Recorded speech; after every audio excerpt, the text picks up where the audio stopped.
விதைக்கிறவனும் விதையும். இயேசு அன்றைய தினமே வீட்டிலிருந்து புறப்பட்டு போய் கடலோரத்திலே உட்கார்ந்தார். திரளான ஜனங்கள் அவரிடத்தில் கூடி வந்தபடியால் அவர் படவில் ஏறி உட்கார்ந்தார். ஜனங்கள் எல்லாரும் கரையிலே நின்றார்கள். அவர் அநேக விசேஷங்களை ஊமைகளாக அவர்களுக்கு சொன்னார். கேளுங்கள், விதைக்கிறவன் ஒருவன் விதைக்க புறப்பட்டான். அவன் விதைக்கையில் சில விதை வழியருகே விழுந்தது. பறவைகள் வந்து அதை பட்சித்து போட்டது. சில விதை அதிக மண்ணில்லாத கற்பாறை இடங்களில் விழுந்தது. மண் ஆழமாய் இராததினாலே அது சீக்கிரமாய் முளைத்தது. வெயில் ஏறின போதோ தீந்து போய் வேரில்லாமையால் உலர்ந்து போயிற்று. சில விதை முள்ளுள்ள இடங்களில் விழுந்தது. முள் வளர்ந்து அதை நெருக்கி போட்டது. சில விதையோ நல்ல நிலத்தில் விழுந்து சிலது 100ஆகவும் சிலது 60ஆகவும் சிலது 30ஆகவும் பலன் தந்தது. கேட்கிறதற்கு காதுள்ளவன் கேட்க கடவன் என்றார். அப்பொழுது சீஷர்கள் அவரிடத்தில் வந்து, ஏன் அவர்களோட உவமைகளாக பேசுகிறீர் என்று கேட்டார்கள்.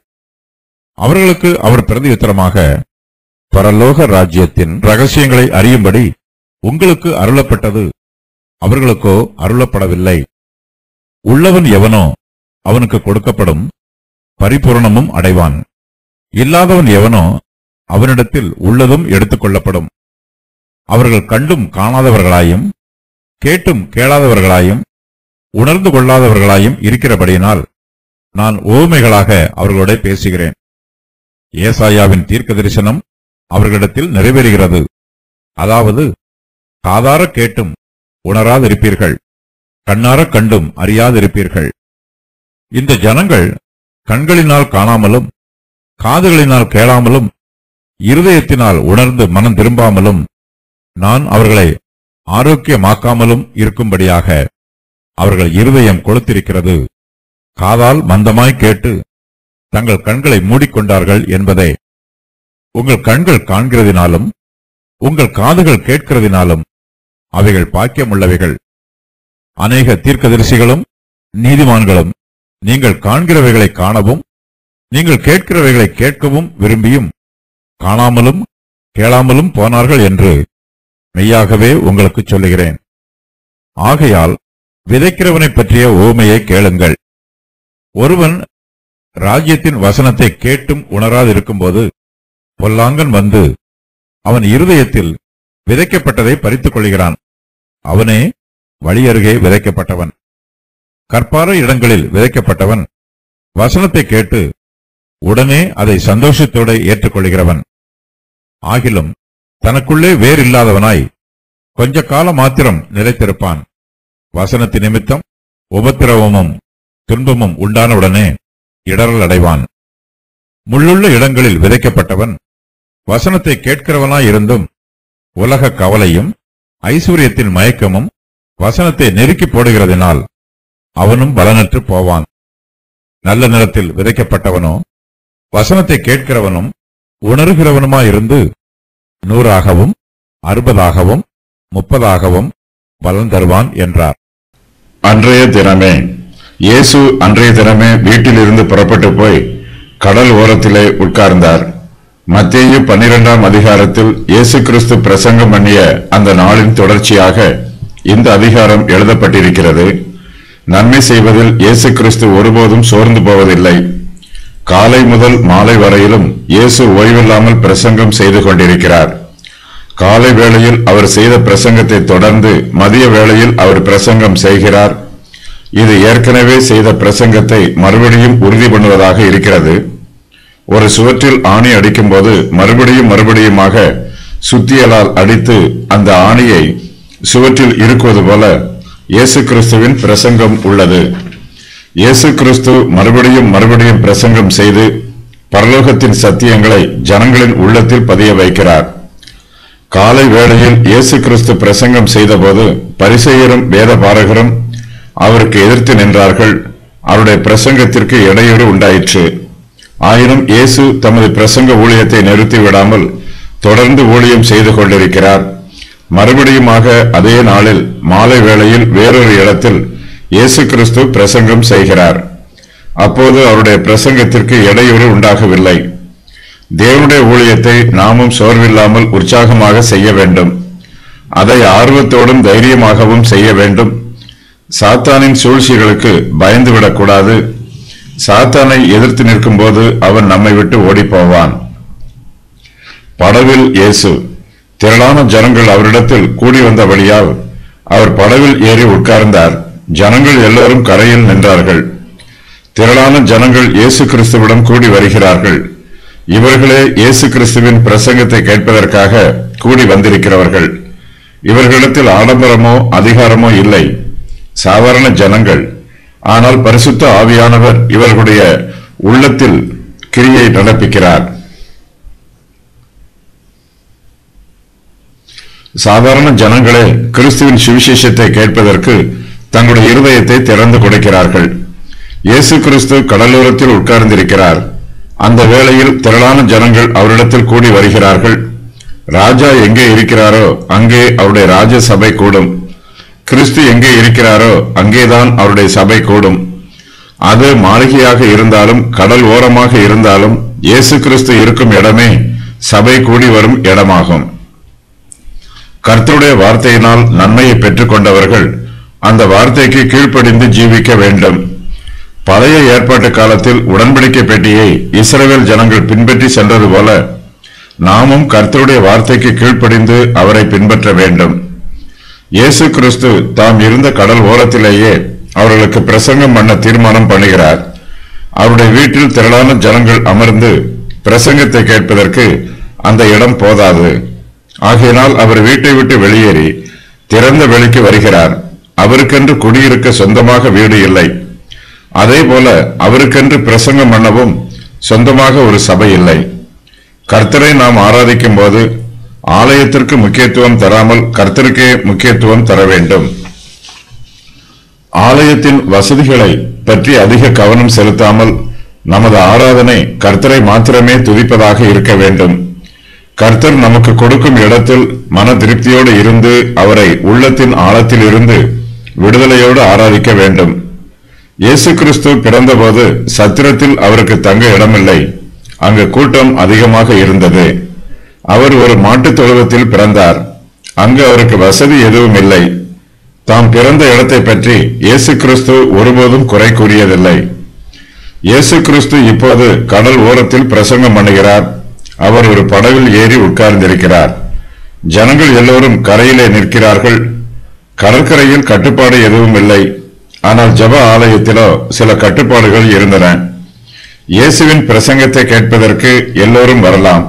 யாரையும் வரக்கூடாது என்று யாரும் தடை பண்ண மாட்டார்கள். அவர் உட்கார்ந்திருக்கும் படவே பிரசங்க மேடையாயிற்று. அபிஷேகம் பெற்ற பிரசங்கியார் எந்த இடத்திலும் ஊழியம் செய்வார். பெரிய சபையிலும் சிறிய சபையிலும் பொது இடங்களிலும் கர்த்தருடைய வார்த்தையை அறிவிப்பார். கர்த்தருடைய பிரசன்னம் எங்கே இருக்கிறதோ அங்கே தேவனுடைய மகிமை இறங்கி வரும். அந்த ஸ்தலம் பரிசுத்தமாக இருக்கும். ஆகையினால் ஊழியக்காரர்களாகிய நமக்கு பிரசங்கம் பண்ணுவதற்கு ஆடம்பரமான வசதியான ஊழிய ஸ்தலங்கள் இல்லாவிட்டாலும் சோர்ந்து போய்விடக்கூடாது. கர்த்தர் கொடுக்கும் எந்த இடத்திலும் ஊழியம் செய்வதற்கு ஆயத்தமாக இருக்க வேண்டும். அநேக விசேஷங்கள். அவர் அநேக விசேஷங்களை உவமைகளாக அவர்களுக்கு சொன்னார். கேளுங்கள், விதைக்கிறவன் ஒருவன் விதைக்க புறப்பட்டான். தம்மிடத்தில் கூடி வந்திருக்கும் திரளான ஜனங்களுக்கு அவர் அநேக விசேஷங்களை கூறினார். அவர் கட்டுக்கதைகளையோ சிரிக்க வைக்கும் வார்த்தைகளையோ பேசி ஜனங்களுக்கு வேடிக்கை காண்பிக்கவில்லை. அவர்களுடைய நித்திய ஜீவனை குறித்து மிகுந்த பாரத்தோடு பிரசங்கம் பண்ணுகிறார். தாம் கூறுவதை ஜனங்கள் புரிந்து கொள்ள வேண்டும் என்னும் அக்கறையில் அவர்களுக்கு உவமைகளாக கூறி விசேஷங்களை விவரிக்கிறார். உவமைகளாக கூறி சத்தியத்தை விளக்கும் போது ஜனங்கள் அதை எளிதில் புரிந்து கொள்வார்கள். ஜனங்களால் எந்த அளவிற்கு புரிந்து கொள்ள முடியுமோ அந்த அளவிற்குத்தான் நாம் பிரசங்கம் பண்ண வேண்டும். ஜனங்களுக்கு புரியாத காரியங்களை பிரசங்கம் பண்ணுவதில் பயன் இல்லை. தேவனுடைய ரகசியங்களை ஜனங்களுக்கு புரிய வைக்க வேண்டும். ஜனங்களுக்கு புரியும் பாஷையில் அவர்களுக்கு புரியும் விதத்தில் மிகவும் எளிமையாக பிரசங்கம் பண்ண வேண்டும். ஓமைகளை பற்றிய விளக்கம். கிரேக்க மொழியில் பேரபோல் என்னும் சொல் தமிழில் ஓமை என்று மொழிபெயர்க்கப்பட்டிருக்கிறது. இந்த சொல்லுக்கு பல பொருள்கள் உள்ளன. ஒப்புமை, அடையாளம், பழமொழி, விளக்கம். உவமைகள் சத்தியத்தை விளக்கும். ஏற்கனவே ஜனங்களுக்கு தெளிவாக தெரிந்திருக்கும் காரியங்களோடு ஒப்பிட்டு இந்த உவமை கூறப்படும். இதன் மூலமாக ஜனங்கள் சத்தியத்தை தெளிவாக புரிந்து கொள்வார்கள். மற்றவர்களை கடிந்து கொள்ளும் போது வார்த்தைகளை நேரடியாக பேசினால் அவருடைய மனது புண்படும். உவமை மூலமாக மற்றவர்களை கடிந்து கொள்ளும் போது அவர்களுக்கு அதிக பாதிப்பு இராது. உவமைகளால் ஒரு காரியத்தை விளக்கும் போது கேட்போருக்கு ஆர்வம் மிகுதியாகும். இன்னும் அதிகமாக தெரிந்து கொள்ள வேண்டும் என்னும் விருப்பம் அதிகரிக்கும். ஒரு சத்தியத்தை உவமையின் மூலமாக விளக்கும் போது உவமைக்கு அதிக முக்கியத்துவம் தராமல் சத்தியத்திற்கே முக்கியத்துவம் தர வேண்டும். சத்தியம் உண்மையானது. உவமை சத்தியத்தை விளக்கும் விளக்கவுரை மட்டுமே. ஒரு சத்தியத்தை உவமைகளால் விளக்கும் போது அந்த உவமைகளின் வரலாற்று பின்னணிகள், சூழ்நிலைகள், கூறப்படும் காலம் ஆகிய அனைத்தையும் நாம் சிந்தித்து பார்க்க வேண்டும். அவற்றையும் புரிந்து கொள்ள வேண்டும். உவமைகளாக கூறப்படும் வார்த்தைகளுக்கு ஆவிக்குரிய வியாக்கியானம் தரக்கூடாது. உவமையால் விளக்கப்படும் சத்தியத்திற்கு மட்டுமே ஆவிக்குரிய வியாக்கியானம் தர வேண்டும். உவமைக்கும் சத்தியத்திற்கும் இடையிலுள்ள ஒற்றுமைகளை ஒப்பிட்டு பார்க்க வேண்டும். ஒரு சத்தியம் உவமையால் விளக்கப்படுவது தேவைப்படும் போது மட்டுமே உவமையை பயன்படுத்த வேண்டும். பல சத்தியங்கள் உவமை இல்லாமலேயே தெளிவாக விளங்கும். இயேசு கிறிஸ்து தாமே வியாக்கியானம் பண்ணுவதற்குரிய வழிமுறைகளை வகுத்து தந்திருக்கிறார். வேத வாக்கியத்திற்கு முரணாக வியாக்கியானம் பண்ணுவது எப்போதுமே தவறு. மத்தேயு 13:18 முதல் 23 வரை உள்ள வசனங்களில் விதைக்கிறவனை பற்றிய உவமை விளக்கப்பட்டிருக்கிறது. இது கிருபையின் காலத்தை வர்ணிக்கிறது. தேவனுடைய வார்த்தையை ஏற்றுக்கொள்கிற ஜனங்களுடைய இருதயங்கள் பல்வேறு விதமானவை. இருதயங்களில் வித்தியாசம் இருப்பது போலவே அவர்கள் மூலமாக வெளிவரும் ஆவியின் கனியிலும் வித்தியாசம் இருக்கும். வேலியில்லாத தோட்டத்திற்கு அருகே உள்ள நடபாதை. எல்லோரும் அதில் நடந்து செல்வதனால் அந்த நிலமே இறுகி போகி கடினமாய் இருக்கும். கற்களும் முட்களும் அகற்றப்பட்ட விளைநிலம், நன்றாக உழுது ஆயத்தம் பண்ணப்பட்ட நிலம். விதை விதைத்தவுடன் அது வளர்வதற்கு நிலம் பக்குவமாக இருக்கிறது. ஏன் உவமைகளாக பேசுகிறீர்? அப்பொழுது சீஷர்கள் அவரிடத்தில் வந்து, ஏன் அவர்களோட உவமைகளாக பேசுகிறீர் என்று கேட்டார்கள். இயேசு கிறிஸ்து அநேக விசேஷங்களை ஜனங்களுக்கு உவமைகளாக கூறுகிறார். இது சீஷர்களுக்கு மிகவும் ஆச்சரியமாக இருக்கிறது. இதற்கு முன்பு இயேசு தமது பிரசங்கத்தில் உவமைகளை பயன்படுத்தவில்லை. ஆகையினால் அவர்கள் இயேசு கிறிஸ்துவிடம் வந்து, ஏன் அவர்களோட உவமைகளாக பேசுகிறீர் என்று கேட்கிறார்கள். பரலோகத்தின் சத்தியத்தை ஜனங்கள் புரிந்து கொள்ள வேண்டும் என்னும் ஆவல் சீஷர்களிடமும் உள்ளது. ஆகையினால் அவர்கள் இயேசுவிடம் வந்து, ஏன் அவர்களோட பேசுகிறீர் என்று பொதுவாக கேட்காமல் உவமைகளை மாத்திரம் முக்கியப்படுத்தி கேட்கிறார்கள். இயேசு கிறிஸ்து உவமைகளை பயன்படுத்தியதற்கு காரணங்கள்.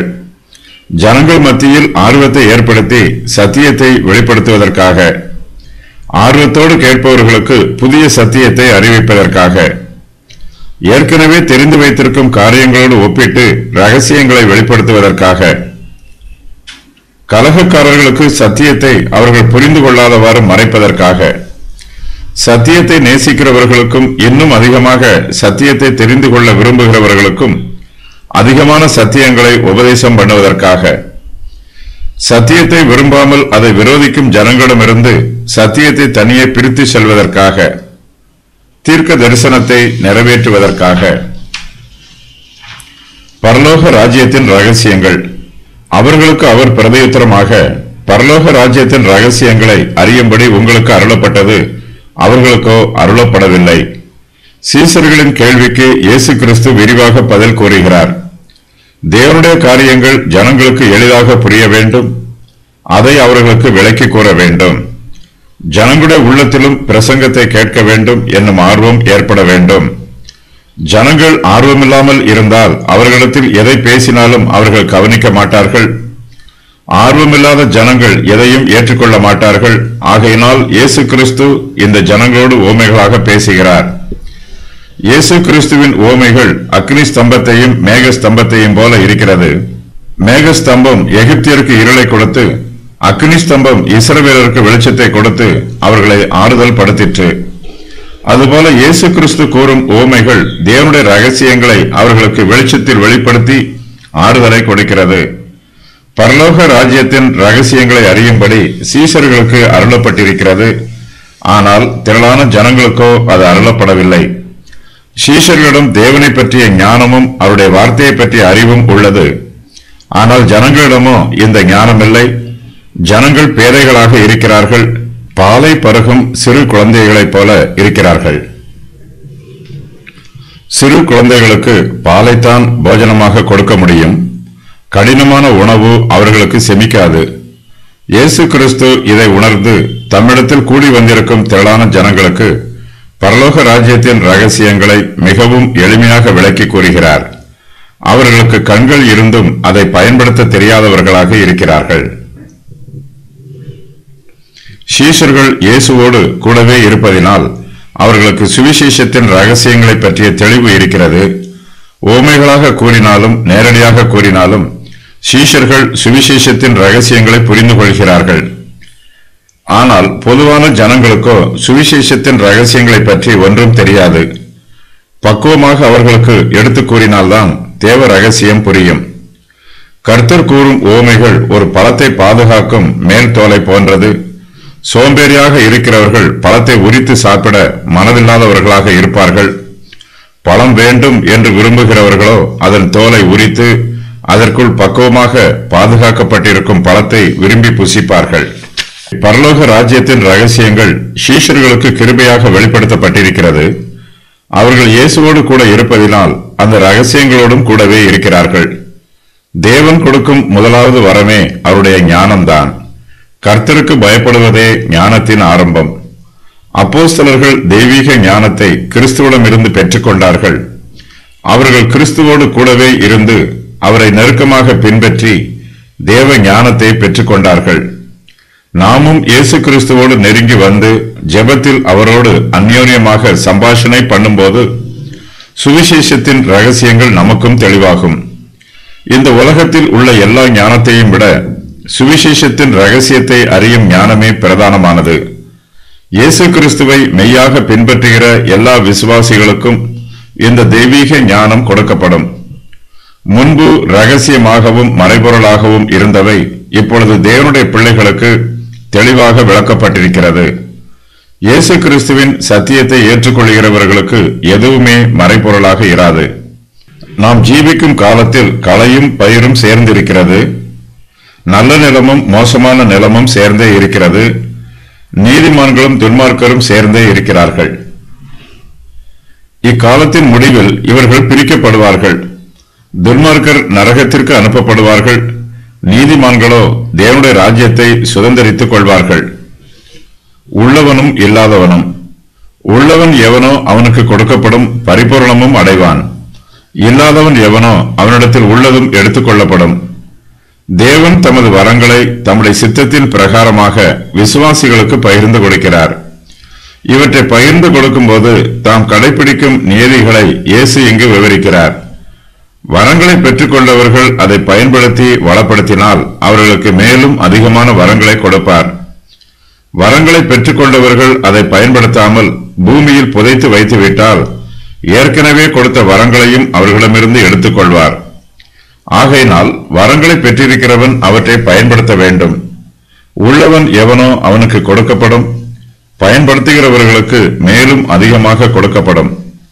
இவர்களுக்கு தேவனுடைய கிருபையும் சிலாக்கியமும் அதிகமாக கிடைக்கும். தேவன் எங்கு அஸ்திவாரம் போட்டிருக்கிறாரோ அங்கு அந்த அஸ்திவாரத்தின் மீது அவர் கட்டி எழுப்புவார். வரங்களை பெற்றுக்கொண்டு அவற்றை பயன்படுத்தாதவர்களுக்கு எச்சரிப்பின் வார்த்தை கூறப்பட்டிருக்கிறது. தேவன் இவர்களுக்கு வரங்களை கொடுத்திருக்கிறார், ஆனால் இவர்களோ அவற்றை பயன்படுத்தாமல் இருக்கிறார்கள். இல்லாதவன் எவனோ அவனிடத்தில் உள்ளதும் எடுத்துக் கொள்ளப்படும். பயன்படுத்தாத வரங்களை தேவன் அவர்களிடமிருந்து எடுத்துக்கொள்வார்.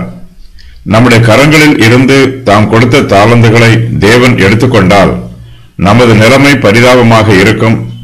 வியாபாரத்தில் எல்லாவற்றையும் இழந்து திவாலா ஆனவர்களைப் போல இருப்போம். விசுவாசிகள் அறிவிலும் ஞானத்திலும் விருத்தி அடைவார்கள். தேவனை பற்றிய ரகசியங்கள் விசுவாசிகளுக்கு அதிகமாக வெளிப்படுத்தப்படும். அவர்கள் வெளிச்சத்தை கண்டடைந்து வெளிச்சத்தில் நடப்பார்கள். அவிசுவாசிகளோ அறியாமையில் மூழ்கி இருளில் நடப்பார்கள்.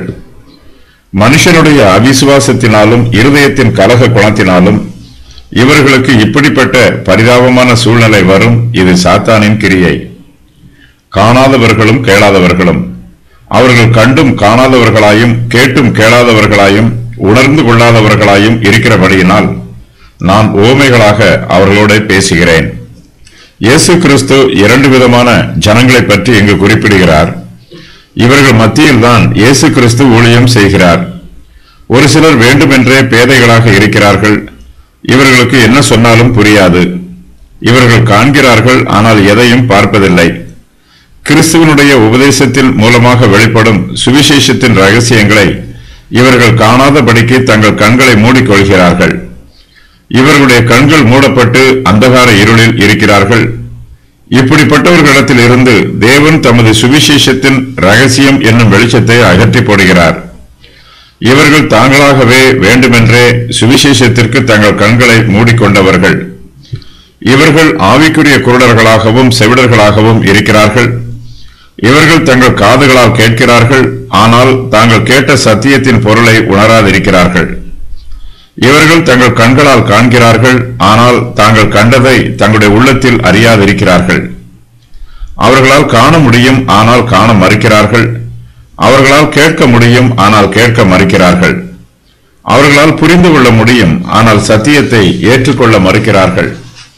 தங்களுடைய சொந்த மார்க்கங்களையும் பாரம்பரிய பழக்க வழக்கங்களையும் விட்டு வெளியே வர அவர்களுக்கு மனமில்லை. ஒளியில் நடந்து புதிய ஜீவனை பெற்றுக்கொள்ள அவர்களுக்கு ஆர்வம் இல்லை. ஏசாயாவின் தீர்க்க தரிசனம். ஏசாயாவின் தீர்க்க தரிசனம் அவர்களிடத்தில் நிறைவேறுகிறது. அதாவது, காதார கேட்டும் உணராதிருப்பீர்கள், கண்ணார கண்டும் அறியாதிருப்பீர்கள். இந்த ஜனங்கள் கண்களினால் காணாமலும் காதுகளினால் கேளாமலும் இருதயத்தினால் உணர்ந்து மனம் திரும்பாமலும் நான் அவர்களை ஆரோக்கியமாக்காமலும் இருக்கும்படியாக அவர்கள் இருதயம் கொளுத்திருக்கிறது. காதால் மந்தமாய் கேட்டு தங்கள் கண்களை மூடிக்கொண்டார்கள் என்பதே. இந்த தீர்க்க தரிசனம் ஏசாயா 6, 9, 10 ஆகிய வசனங்களில் இருந்து மேற்கோளாக கூறப்பட்டிருக்கிறது. புதிய ஏற்பாட்டில் 6 இடங்களில் இந்த தீர்க்க தரிசனம் குறிப்பிடப்பட்டுள்ளது. ஏசாயாவின் காலத்தில் இருந்த பாவிகளை பற்றி கூறப்பட்டுள்ள இந்த தீர்க்க தரிசனம் இயேசு கிறிஸ்துவின் காலத்தில் நிறைவேறிற்று. இந்த தீர்க்க தரிசனம் இன்னும் நிறைவேறிக் கொண்டிருக்கிறது. பாவிகள் தாங்களாகவே வேண்டுமென்றே குருடராக இருட்டில் இருக்கிறார்கள். குருடும் இருட்டும் இவர்களுடைய பாவமாகும். ஜனங்களுடைய இருதயம் கொளுத்திருக்கிறது. இருதயம் கொளுத்திருக்கும் போது அவர்களுடைய சரீரத்தின் அவயவங்கள் சுறுசுறுப்பாக செயல்படாது. காதுகள் மந்தமாக கேட்கும், கண்கள் மூடிக்கொள்ளும். இந்த உலகத்தில் நீதியின் சூரியன் உதித்திருப்பதை இவர்கள் காணாமல் குருடராகவே இருக்கிறார்கள். இவர்களுக்கு கண்களும் காதுகளும் இருக்கிறது, ஆனால் இவை செயல்பட வேண்டிய விதமாக செயல்படாமல் மந்தமாக இருக்கிறது. பாவிகள் தங்கள் காதுகளால் கேளாமல் இருக்கிறார்கள், கண்களால் காணாமல் இருக்கிறார்கள். இவர்களிடத்தில் தேவனுடைய கிருபை இருக்கிறது, ஆனால் இந்த கிருபையினால் இவர்களுக்கு பிரயோஜனம் எதுவும் இல்லை. இவர்கள் ஜீவனுள்ள பிரமாணத்திற்கு அருகில் இருக்கிறார்கள், ஆனால் இவர்களுடைய இருதயமோ குணப்படாமல் மரித்து போயிற்று. தேவனுடைய பிரமாணங்களை இவர்களால் உணர முடியவில்லை. இவர்கள் தங்கள் இருதயத்தில் உணர்ந்து மனம் திரும்பாமல் இருக்கிறார்கள். ஆகையினால் தேவன் இவர்களை ஆரோக்கியமாக்காமல் இருக்கிறார். ஒருவருடைய மனமாற்றத்திற்கு காண்பதும் கேட்பதும் உணர்ந்து கொள்வதும் மிகவும் அவசியமாகும். தேவன் தம்முடைய கிருபையின் கிரியையினால் மனுஷரோடு கிரியை நடப்பிக்கிறார். பல சமயங்களில் தேவன் தமது கிருபைகளை மனுஷர் மூலமாகவே அவர்களுக்கு வெளிப்படுத்துகிறார். மனுஷருடைய இருதயத்தை திறந்து அவர்களை குணப்படுத்துகிறார். அன்பின் கயிறுகளால் அவர்களை கட்டி தமது பக்கமாக அழைத்து வருகிறார். அந்தகார இருளில் இருந்து அவர்களை வேறு பிரித்து சாத்தானுடைய வல்லமையில் இருந்து அவர்களை விடுவித்து தம் பக்கமாக அழைத்து வருகிறார். ரட்சிக்கப்படுகிறவர்கள் இருளை விட்டு ஒளியின் இடத்திற்கும் சாத்தானுடைய அதிகாரத்தை விட்டு தேவனிடத்திற்கும் திரும்பி வருகிறார்கள். உண்மையாகவே தேவனிடத்திற்கு மனம் திரும்பி வருகிறவர்களை அவர் மெய்யாகவே குணப்படுத்துகிறார். ஆகையினால் நமது கண்கள் காண்கிறதாகவும் காதுகள் கேட்கிறதாகவும் இருக்குமானால் அவைகள் பாக்கியம் உள்ளவைகள். பாக்கியமுள்ள கண்களும் காதுகளும். உங்கள் கண்கள் காண்கிறதினாலும் உங்கள் காதுகள் கேட்கிறதினாலும் அவைகள் பாக்கியம் உள்ளவைகள். இயேசு கிறிஸ்துவின் உபதேசங்களை அவருடைய சீஷர்கள் மிகுந்த ஆர்வத்தோடு கவனித்து கேட்கிறார்கள். தேவனுடைய காரியங்களை இயேசு கிறிஸ்து உவமைகளினால் விளக்கி கூறுகிறார். இதனால் சுவிசேஷத்தின் ரகசியங்கள் சீஷர்களுக்கு எளிமையாக புரிகிறது. அவர்கள் அதன் வியாக்கியானத்தை புரிந்து கொள்கிறார்கள். இவர்களுடைய கண்கள் காண்கிறதாகவும் காதுகள் கேட்கிறதாகவும் இருக்கிறது. கண்கள் காண்பதும் காதுகள் கேட்பதும் தேவனுடைய கிரியையாகும். இது அவருடைய ஆசீர்வாதமான கிரியை.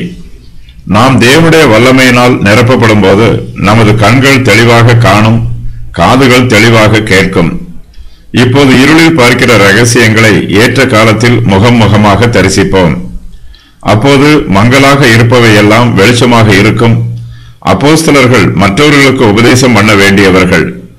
அந்த உபதேச சத்தியங்களை இப்போது இயேசு கிறிஸ்துவின் மூலமாக தெளிவாக கற்றுக்கொள்கிறார்கள். காணாமலும் கேளாமலும் போனவர்கள். அநேக தீர்க்கதரிசிகளும் நீதிமான்களும் நீங்கள் காண்கிறவைகளை காணவும் நீங்கள் கேட்கிறவைகளை கேட்கவும் விரும்பியும் காணாமலும் கேளாமலும் போனார்கள் என்று மெய்யாகவே உங்களுக்கு சொல்லுகிறேன். தேவனுடைய ஆசீர்வாதங்களை அநேகர் விரும்புகிறார்கள், ஆனால் எல்லோருமே அவற்றை பெற்றுக் கொள்வதில்லை. தீர்க்கதரிசிகளிலும் நீதிமான்களிலும் அநேகர் தேவனுடைய ஆசீர்வாதங்களை பெற்றுக் கொள்ளாமல் போயிருக்கிறார்கள். பழைய ஏற்பாட்டு கால பரிசுத்தவான்களுக்கு சுவிசேஷ வெளிச்சத்தில் ஒரு பகுதி மாத்திரமே காண்பிக்கப்பட்டது. அவர்கள் அந்த வெளிச்சத்தை முழுமையாக தரிசிக்க விரும்பினார்கள், ஆனால் அது அவர்களுக்கு கூடாமல் போயிற்று. இயேசு கிறிஸ்துவை பற்றிய ரகசியம் பழைய ஏற்பாட்டு காலத்து தீர்க்கதரிசிகளுக்கும் நீதிமான்களுக்கும் முழுமையாக வெளிப்படுத்தப்படாமல் ஒரு பகுதி மாத்திரமே வெளிப்படுத்தப்பட்டது. அவர்கள் நம்மை அல்லாமல் பூரணராகாதபடிக்கு விசேஷித்த நன்மையானது ஒன்றை தேவன் நமக்கென்று முன்னதாக நியமித்திருந்தார். புதிய ஏற்பாட்டு காலத்து விசுவாசிகளாகிய நாம் கர்த்தருக்குள் பாக்கியவான்கள்.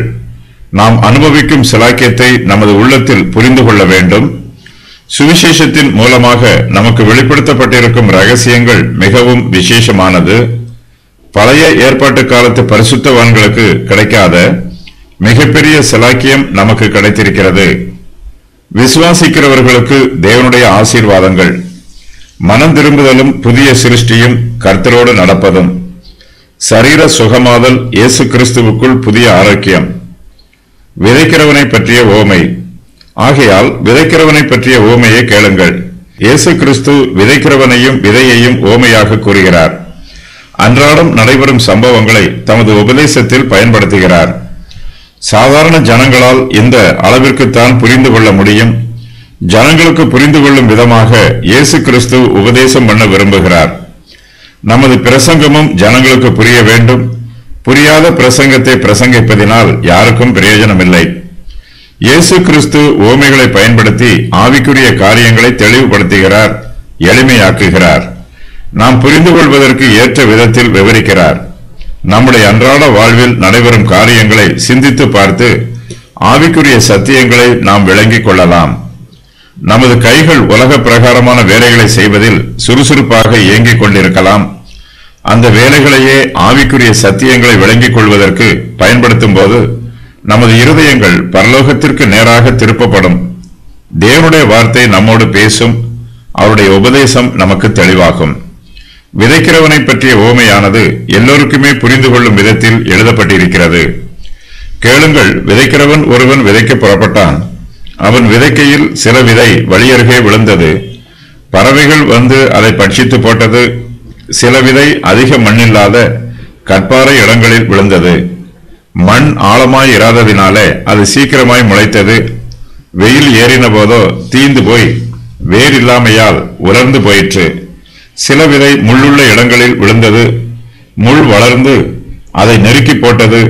சில விதையோ நல்ல நிலத்தில் விழுந்து சிலது 100ஆகவும் சிலது 60ஆகவும் சிலது 30ஆகவும் பலன் தந்தது. கேட்கிறவர்க்கு காதுள்ளவன் கேட்க கடவன் என்றார். ஏற்கனவே கேளுங்கள், விதைக்கிறவன் விதைக்க புறப்பட்டான் என்று இயேசு கிறிஸ்து கூறியிருக்கிறார். இப்போது மறுபடியும் விதைக்கிறவனை பற்றிய ஓமையை கேளுங்கள் என்று கூறுகிறார். ஏற்கனவே நாம் கேட்டதை இங்கு மறுபடியும் கேட்கிறோம்.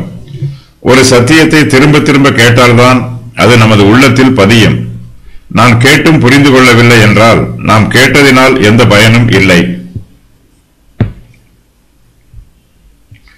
புரிந்து புரிந்து கொள்ளாதவர்கள் கேளாதவர்களைப் போலவே இருக்கிறார்கள். தேவனுடைய வார்த்தையை புரிந்து கொள்வதற்கு தேவனுடைய கிருபை நமக்கு தேவை. அதே வேளையில் அவருடைய வார்த்தையை புரிந்து கொள்வதற்கு நாமும் நம்முடைய மனதை சத்தியத்தின் மீது ஒருநிலைப்படுத்த வேண்டும். ராஜ்யத்தின் வசனம். ஒருவன் ராஜ்யத்தின் வசனத்தை கேட்டும் உணராதிருக்கும் போது பொல்லாங்கன் வந்து அவன் இருதயத்தில் விதைக்கப்பட்டதை பறித்துக் கொள்கிறான். அவனே வழியருகே விதைக்கப்பட்டவன். தேவனுடைய வார்த்தையே விதைக்கப்படும் விதையாகும். இந்த விதை ராஜ்யத்தின் வசனம் என்று அழைக்கப்படுகிறது. ராஜ்யம் என்பது பரலோக ராஜ்யமாகும். சத்திய வசனமே இங்கு விதைக்கப்படும் விதையாகும். விதை பார்ப்பதற்கு உலர்ந்து போய் மரித்தது போல இருந்தாலும் அதற்குள் முளைக்கும் ஆற்றல் உள்ளது. தேவ வசனமானது அழிவில்லாத வித்தாக இருக்கிறது. தேவ வசனமாகிய அழிவில்லாத வித்தினாலே நாம் மறுபடியும் ஜனிப்பிக்கப்பட்டிருக்கிறோம். இயேசு கிறிஸ்துவே விதைகளை விதைக்கிறவர். அவர் தாமாகவோ அல்லது தம்முடைய ஊழியக்காரர்கள் மூலமாகவோ சத்திய வசனங்களை விதைக்கிறார். திரளான ஜனங்களுக்கு பிரசங்கம் பண்ணுவது தானே விதைகளை தூவி விதைப்பதற்கு சமமாகும். தூவி விதைக்கும் போது விதைகள் எந்த இடத்தில் விழும் என்று நம்மால் துல்லியமாக கணிக்க முடியாது. சுத்தமான நல்ல நிலத்தில் விதைக்க வேண்டும் என்று விரும்புகிறோம். போதுமான அளவு விதைகள் விதைக்கப்பட வேண்டும் என்றும் நாம் வாஞ்சிக்கிறோம். விதைகள் நிலத்தில் விழும்போது அந்த நிலம் ஒன்று போல் இருப்பதில்லை. நிலம் பல வகைப்படும்.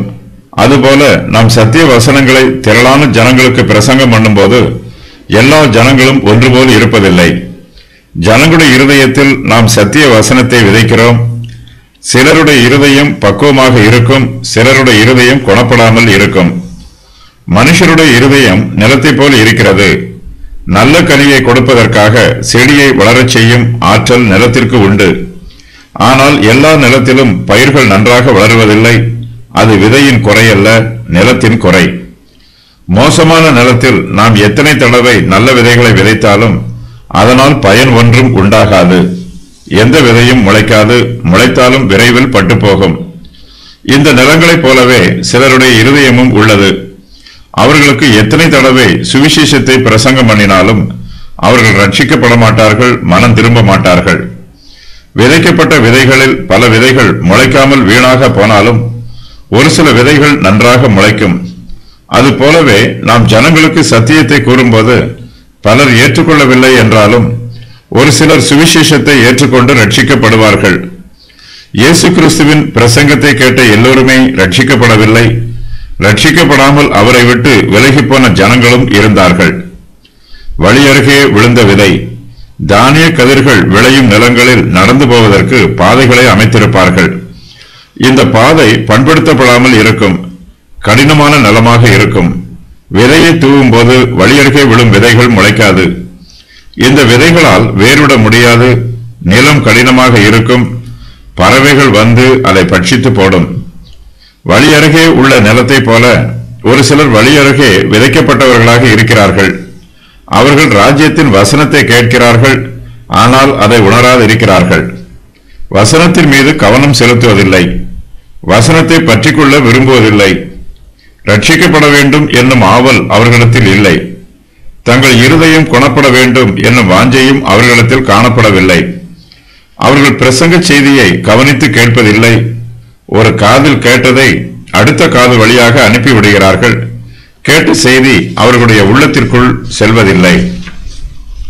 வழி அருகே விதைக்கப்பட்டவர்கள் தங்களுக்கு பிரயோஜனம் இல்லாமல் வசனத்தை கேட்கிறார்கள். வசனத்தை கேட்டும் உணராதிருக்கிறார்கள். அப்போது பொல்லாங்கனாகிய பிசாசு அவர்களிடத்திற்கு வந்து அவர்களுடைய இருதயத்தில் விதைக்கப்பட்டதை பறித்துக் கொள்கிறான். கவனம் இல்லாமல் கேட்கிறவர்களும் அக்கறை இல்லாமல் ஜீவிக்கிறவர்களும் சாத்தானுக்கு எளிதாக இரையாகி விடுவார்கள். சாத்தான் ஆத்துமாக்களை கொல்லுகிறவன், பிரசங்க செய்திகளை களவாடுகிறவன். நமது இருதயம் வழியருகே உள்ள நிலத்தை போல கடினமாக இருக்கும் என்றால் அந்த இருதயத்தை பக்குவப்படுத்த வேண்டும். கடினமான இருதயத்தை மென்மையாக்க வேண்டும். சத்திய வசனத்தை ஏற்றுக்கொள்வதற்கு நமது இருதயத்தை ஆயத்தப்படுத்த வேண்டும். நமது இருதயத்தில் சத்திய வசனம் பிரசங்கம் பண்ணப்படும் போது அதை ஜெபத்தாலும் தியானத்தாலும் மூடி பாதுகாக்க வேண்டும். சத்திய வசனம் பாதுகாப்பு இல்லாமல் வழியருகே இருக்கும் என்றால் பறவைகள் வந்து அதை பட்சித்து போடும். ராஜ்யத்தின் வசனத்தை கேட்டு உணர்ந்து அதை நமது இருதயத்தில் பாதுகாக்கும் போது பொல்லாங்கனால் அதை நம்மிடத்தில் இருந்து பறித்துக் கொள்ள முடியாது. கற்பாறை இடங்கள். கற்பாறை இடங்களில் விதைக்கப்பட்டவன் வசனத்தை கேட்டு உடனே அதை சந்தோஷத்தோடு ஏற்றுக்கொள்கிறவன். ஆகிலும் தனக்குள்ளே வேறில்லாதவனாய் கொஞ்ச காலம் மாத்திரம் நிலைத்திருப்பான். வசனத்தின் நிமித்தம் உபத்திரவமும் துன்பமும் உண்டான உடனே இடறல் அடைவான். சில விதை அதிக மண்ணில்லாத கற்பாறை இடங்களில் விழுந்தது. மண் ஆழமாய் இராததினால் அது சீக்கிரமாய் முளைத்தது. வெயில் ஏறின போதோ தீந்து போய் வேறில்லாமையால் உலர்ந்து போயிற்று. ஒரு சிலர் சத்திய வசனத்தை ஆசையோடு கேட்கிறார்கள். ஆனால் வசனத்தில் அவர்கள் நிலைத்து நிற்பதில்லை. நாமும் கூட சில சமயங்களில் மற்றவர்களை விட சில காரியங்களில் நல்லவர்களாக இருக்கிறோம். ஆயினும் நாம் எப்படி நல்லவர்களாக இருக்க வேண்டுமோ அந்த அளவிற்கு நல்லவர்களாக இருப்பதில்லை. கற்பாறை இடங்களில் விதைக்கப்பட்டவனும் வசனத்தை கேட்கிறான். வசனத்திற்கு இவர்கள் எதிர்த்து நிற்பதில்லை. தங்கள் முதுகை காண்பிப்பதில்லை. தங்களது செவிகளை அடைத்துக் கொள்வதும் இல்லை. வசனத்தை நன்றாக கேட்கிறார்கள். வசனத்தை கேட்பதனால் மாத்திரம் யாரும் பரலோகத்திற்கு போய்விட முடியாது. மண் ஆழமாய் இராததினால் கற்பாறையில் விழுந்த விதை சீக்கிரமாய் முளைக்கிறது. அதுபோல இவர்களும் வசனத்தை கேட்டு அதை சந்தோஷமாய் ஏற்றுக்கொள்கிறார்கள். நல்ல நிலத்தில் விழுந்த விதை முளைப்பதை விட கற்பாறையில் விழுந்த விதை வேகமாக முளைக்கும். அதுபோலவே மாயக்காரர்களின் ஆரம்பம் விறுவிறுப்பாக இருக்கும். மற்ற விசுவாசிகளை விட இவர்கள் தங்களை விளம்பரம் பண்ணி வேகமாக வளருவது போல தெரியும். ஆனால் இவர்கள் விசுவாசத்தில் நிலைத்து நிற்க மாட்டார்கள். வசனத்தை ஆராய்ந்து பார்க்காமலேயே இவர்கள் ஏற்றுக்கொள்கிறார்கள். மென்று சுவைப்பதற்கு பதிலாக மொத்தமாக விழுங்கி விடுகிறார்கள். மென்று சுவைக்காமல் விழுங்கினால் ஜீரணமாகாது. அதுபோலத்தான் இவர்கள் வசனத்தை கேட்கும் விதமும் உள்ளது. வசனத்தை கேட்கும் போது அதை அப்படியே ஏற்றுக்கொள்கிறார்கள். ஆனால் ஏற்றுக்கொண்ட வசனத்தில் நிலைத்து நிற்பதில்லை. இவர்கள் வசனத்தை சந்தோஷத்தோடு ஏற்றுக்கொள்கிறார்கள். நல்ல பிரசங்கங்களை இப்படித்தான் பலர் சந்தோஷமாக கேட்கிறார்கள். ஆனால் இந்த பிரசங்கத்தினால் அவர்களுடைய ஆவிக்குரிய ஜீவியத்திற்கு ஒரு பிரயோஜனமும் உண்டாவதில்லை. தேவனுடைய நல்வார்த்தையை பலர் ருசி பார்க்கிறார்கள். சத்திய வசனத்தில் உள்ள இனிமையை காண்கிறார்கள். தங்களுடைய நாவினால் சத்திய வசனத்தை உச்சரிப்பதில் மகிழ்ச்சி அடைகிறார்கள். ஆனால் இந்த வசனத்தோடு அவர்களுடைய ஜீவியம் ஒத்துப்போவதில்லை. தங்களுக்கு வசனம் பிடிக்கவில்லை என்றால் அதை வெளியே துப்பி விடுகிறார்கள். கற்பாறை இடங்களில் விதைக்கப்பட்டவன் கொஞ்ச காலம் மாத்திரம் சத்தியத்தில் நிலைத்திருப்பான். இவர்கள் முடிவு பரியந்தம் நிலைத்திருப்பதில்லை. இவர்கள் நன்றாக ஓடுவார்கள். ஆனால் முடிவு வரையிலும் ஓடமாட்டார்கள். இவர்கள் நன்றாக ஓடினாலும் சத்தியத்திற்கு கீழ்ப்படியாமல் போக யாராவது ஒருவர் அல்லது ஏதாவது ஒன்று இவர்களை தடை செய்யும். கற்பாறை இடங்களில் விதைக்கப்பட்டவன் தனக்குள்ளே வேறில்லாதவனாய் இருக்கிறான். வேறு இல்லாமல் இவர்களால் நிலைத்து நிற்க முடியாது. தங்கள் தீர்மானத்தில் இவர்கள் உறுதி இல்லாமல் இருப்பார்கள். எதையும் உறுதியாக நிதானித்து பார்க்க மாட்டார்கள். வெளியில் பார்ப்பதற்கு பசுமையாக இருப்பார்கள். ஆனால் வேறற்றவர்களாக நிலையில்லாமல் இருப்பார்கள். விசுவாசத்தை விறுவிறுப்பாக அறிக்கை செய்வார்கள். ஆனால் இவர்கள் விசுவாசத்தில் நிலைத்து நிற்க மாட்டார்கள். தனக்குள்ளே வேறில்லாதவன் நீண்ட காலத்திற்கு நிலைத்திருக்க மாட்டான். இவனுடைய விசுவாசம் கொஞ்ச காலம் மாத்திரமே இருக்கும். எல்லா விசுவாசிகளுக்கும் வசனத்து நிமித்தம் உபத்திரவமும் துன்பமும் வருவதற்கு வாய்ப்புள்ளது.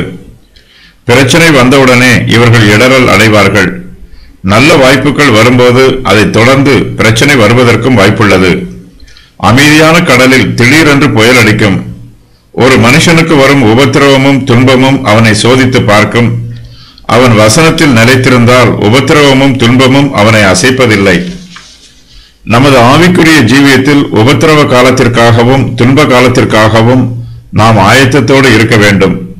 சோதனை வரும்போது வேறில்லாதவன் இடரல் அடைகிறான்.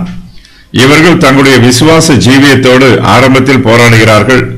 போராட்டத்தில் இவர்களால் நிலைத்து நிற்க முடியாது. ஆகையினால் இடறி விழுந்து விடுகிறார்கள். வசனத்தின் நிமித்தம் வரும் உபத்திரவமும் துன்பமும் வெயிலுக்கு அடையாளமாக இருக்கிறது. வேறு ஆழமாக இருந்தால் அந்த செடிக்கு வெயில் பயனுள்ளதாக இருக்கும். அந்த தாவரம் நன்றாக வளருவதற்கு வெயில் உதவி புரியும். ஆனால் வேறு ஆழமாக இல்லை என்றால் அதே வெயில் அந்த செடி உலர்ந்து போவதற்கு காரணமாகிவிடும். வெயில் ஏறும்போது அந்த செடி தீர்ந்து போகும். வேர் இல்லாமையால் உலர்ந்து போகும். சோதனைகள் ஒரு சிலருடைய விசுவாசத்தை அசைத்து பார்க்கும். வேறு சிலரோ சோதனையினால் பலப்படுவார்கள். அப்போஸ்தலர் பவுலுக்கு சம்பவித்த இடர்கள் சுவிசேஷம் பிரபலியமாகும்படிக்கு ஏதுவாயிற்று. வேறில்லாதவர்கள் சீக்கிரத்தில் விழுந்து போகிறார்கள். சத்தியத்தை ஆராய்ந்து பார்க்காமல் ஏனோதானோ வென்று ஏற்றுக்கொள்கிறவர்கள் ஆவிக்குரிய ஜீவியத்தில் விரைவில் விழுந்து போவார்கள். இவர்களுடைய ஆவிக்குரிய ஜீவியம் எப்படியோ ஆரம்பமாகும், எப்படியோ முடியும். முள்ளுள்ள இடங்கள். முள்ளுள்ள இடங்களில் விதைக்கப்பட்டவன் வசனத்தை கேட்கிறவனாய் இருந்தும் உலக கவலையும் ஐசுவரியத்தின் மயக்கமும் வசனத்தை நெருக்கி போடுகிறதினால் அவனும் பலனற்று போவான். சில விதை முள்ளுள்ள இடங்களில் விழுகிறது. முள் வளர்ந்து அதை நெருக்கி போடுகிறது. முள்ளுள்ள இடங்களில் விதைக்கப்பட்டவன் வேர் விடுகிறான். கற்பாறை இடங்களில் விதைக்கப்பட்டவன் தனக்குள்ளே வேறில்லாதவனாய் இருக்கிறான். ஆனால் முள்ளுள்ள இடங்களில் விதைக்கப்பட்டவனுக்கோ தனக்குள்ளே வேர் இருக்கிறது.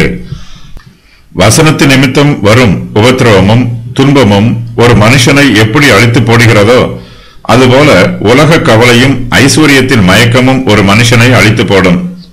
இருதயத்தில் உள்ள சத்திய வசனத்தை ஆடம்பரமும் ஐஸ்வர்யமும் அழிக்கும். பாடுகளும் உபத்திரவமும் இருதயத்திற்கு எப்படி ஆபத்தானதோ அதுபோல ஐஸ்வர்யமும் ஆடம்பரமும் ஆத்மாவிற்கு ஆபத்தானது. ஐஸ்வர்யம் ஒரு மனுஷனுடைய இருதயத்தை அமைதியாக அழிக்கும். கற்பாறை வேரை அழிக்கிறது, முட்களோ அதன் கனியை அழிக்கிறது. உலக கவலை. நாம் இந்த உலகத்தின் மீது கவலைப்படாமல் வரப்போகிற உலகத்தின் மீதே அக்கறை உள்ளவர்களாக இருக்க வேண்டும். பரலோக ராஜ்யத்தை குறித்த அக்கறை விதை சீக்கிரமாக வளருவதற்கு உதவி புரியும். ஆனால் இந்த உலகத்தின் கவலையோ அந்த விதையை நெருக்கி போடும். உலக கவலைகள் முட்களுக்கு ஒப்புமையாக கூறப்பட்டுள்ளது. முள் தைக்கும், குத்தும், வேதனை உண்டாக்கும். சுட்டெரிக்கப்படுவதே முட்களின் முடிவு. இந்த முட்கள் நல்ல விதையை நெருக்கி போடுகிறது. தேவனுடைய வார்த்தையின் மூலமாக நமக்கு வரும் ஆசீர்வாதங்களை பெற்றுக் கொள்வதற்கு உலக கவலை இடையூறாக இருக்கும். ஆத்மாவின் வாஞ்சையை உலக கவலை அழித்து போடுகிறது. தெய்வீக காரியங்களில் ஆத்மா வாஞ்சையாக இராதவாறு உலக கவலை அதை நெருக்கி போடுகிறது. பல காரியங்களில் கவனம் செலுத்துகிறவர்கள் பொதுவாக முக்கியமான காரியங்களில் கவனம் செலுத்த தவறி விடுவார்கள். ஐஸ்வர்யத்தின் மயக்கம். தங்களுடைய கடின உழைப்பினாலும் திறமையினாலும் ஒரு சிலர் தங்களுக்கு சொத்து சுகங்களை அதிகமாக சேர்த்து வைக்கிறார்கள். தங்களுக்கு உதவியாக இருக்கும் என்று ஐஸ்வர்யங்களை சேர்க்கிறார்கள். ஆனால் இந்த ஐஸ்வர்யமே அவர்களுக்கு ஆபத்தாகி விடுகிறது. இவர்கள் ஐஸ்வர்யத்திற்கு முக்கியத்துவம் கொடுத்து அதையே நம்புகிறார்கள். தேவனை சார்ந்திருப்பதற்கு பதிலாக தங்களுடைய ஐஸ்வர்யத்தை சார்ந்து மயங்கி இருக்கிறார்கள். சத்திய வசனம் இவர்களுடைய உள்ளத்தில் கிரியை செய்யாதவாறு ஐஸ்வர்யத்தின் மயக்கம் வசனத்தை நெருக்கி போடுகிறது. ஐஸ்வர்யம் பாவம் அல்ல. ஐஸ்வர்யம் யாருக்கும் பிரச்சனையாக இருக்காது. ஆனால் ஐஸ்வர்ய மயக்கம் பாவமானது. ஐஸ்வர்யத்தில் மயங்கி போய் இருக்கிறவர்கள் பாவமான எல்லா காரியங்களையும் செய்வார்கள். தங்களுடைய முழு நம்பிக்கையையும் ஐஸ்வர்யத்தின் மீது வைத்து ஐஸ்வர்யத்தால் எல்லாம் முடியும் என்று நம்புவார்கள். தேவனால் கூடாத காரியம் ஒன்றுமில்லை என்னும் சத்தியத்தை மறந்துவிட்டு ஐஸ்வர்யத்தால் கூடாத காரியம் ஒன்றுமில்லை என்று இருமாப்பாக இருப்பார்கள். இந்த மயக்கமே தேவனுடைய வசனத்தை நெருக்கி போடுகிறது. நல்ல நிலம். நல்ல நிலத்தில் விதைக்கப்பட்டவனோ வசனத்தை கேட்கிறவனும் உணர்கிறவனுமாய் இருந்து 100ஆகவும் 60ஆகவும் 30ஆகவும் பலன் தருவான் என்றார். சில விதை நல்ல நிலத்தில் விழுகிறது, நல்ல பலன் தருகிறது. நல்ல விதை நல்ல நிலத்தில்தான் விழ வேண்டும். ஆனால் நிலம் பலவிதமாக இருப்பதினால் விதை எந்த நிலத்தில் விழும் என்பதை நிதானிப்பது இயலாத காரியம். நல்ல விதை நல்ல நிலத்தில் விழும்போது அது நல்ல பலனை தருகிறது. நல்ல நிலத்தில் விதைக்கப்பட்டவன் வசனத்தை கேட்கிறவனாகவும் உணர்கிறவனாகவும் நல்ல பலன் தருகிறவனாகவும் இருக்கிறான். நல்ல நிலத்தையும் கெட்ட நிலத்தையும் அதன் கனியினால் வேறு பிரிக்க வேண்டும். நல்ல நிலத்திலும் சில கற்கள் இருக்கும், சில முட்கள் இருக்கும். ஆயினும் இந்த கற்களும் முட்களும் விதை வளர்ந்து பலன் தருவதை தடை பண்ணாது. இந்த உலகத்தில் வாழும் பரிசுத்தவான்களை சுற்றிலும் பாவமும் பாவிகளும் நிறைந்திருக்கிறார்கள்.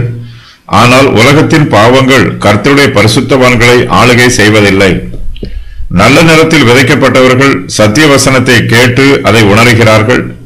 வசனத்தின் அர்த்தத்தையும் அதன் நோக்கத்தையும் புரிந்து கொள்கிறார்கள். வியாபாரம் பண்ணுகிறவர் தன் வியாபாரத்தின் நோக்கத்தை புரிந்து கொள்வார். இவரே நல்ல வியாபாரி. அதுபோல நல்ல விசுவாசி தன் விசுவாசத்தின் நோக்கத்தையும் கர்த்தருடைய வசனத்தையும் அதன் நோக்கத்தையும் புரிந்து வைத்திருப்பார். நல்ல நிலத்தில் விதைக்கப்பட்டவன் நல்ல பலன் தருகிறான். நாம் பலன் தருகிறவர்களாக இருந்தால் கர்த்தருடைய வார்த்தையின்படி ஜீவிக்கிறவர்களாக இருப்போம். நாம் கேட்டு உணர்ந்து கொண்ட உபதேசத்திற்கு தகுந்தபடி ஜீவிப்போம். எல்லோரும் ஒன்றுபோல் பலன் தருவதில்லை. ஒரு சிலர் 100ஆகவும், சிலர் 60ஆகவும், சிலர் 30ஆகவும் பலன் தருகிறார்கள். கனிதரும் விசுவாசிகளில் சிலர் மற்றவர்களை விட அதிக கனிகளை தருகிறார்கள். கிருபையின் அளவிலும் வித்தியாசங்கள் உண்டு. கிறிஸ்துவின் பிள்ளைகள் எல்லோரும் ஒன்றுபோல் இருப்பதில்லை. அவர்களுக்குள்ளும் வித்தியாசம் இருக்கும். நிலம் நல்லதாக இருக்கும் என்றால் அது நல்ல கனியை தரும். 30ஆக பலன் தருகிறவனையும் தேவன் தமது கிருபையினால் அங்கீகரிக்கிறார். அவனை பொறுத்த அளவில் அதுவே அவன் கொடுக்கக்கூடிய கனியின் அளவாகும். கேட்கிறதற்கு காதுள்ளவன் கேட்க கடவன் என்று கூறி இயேசு கிறிஸ்து இந்த ஓமையை கூறி முடிக்கிறார். தேவனுடைய வார்த்தையை கேட்பதற்கு நமது செவி புலன் தேவைப்படுகிறது. நாம் எல்லோருமே எதையாவது ஒன்றை நமது செவிகளால் கேட்கிறோம், ஆனந்தம் அடைகிறோம். ஒரு சிலர் இனிமையான இசைகளை விரும்பி கேட்கிறார்கள். எல்லா இசையை விட தேவனுடைய வார்த்தையே இனிமையானது. தேவனுடைய வார்த்தையை போல் இனிமையானது வேறொன்றுமில்லை. ஒரு சிலர் நூதனமான காரியங்களை கேட்க விரும்புகிறார்கள். தேவனுடைய வார்த்தையை போல புதுமையான பசுமையான சத்தியம் வேறொன்றும் இல்லை.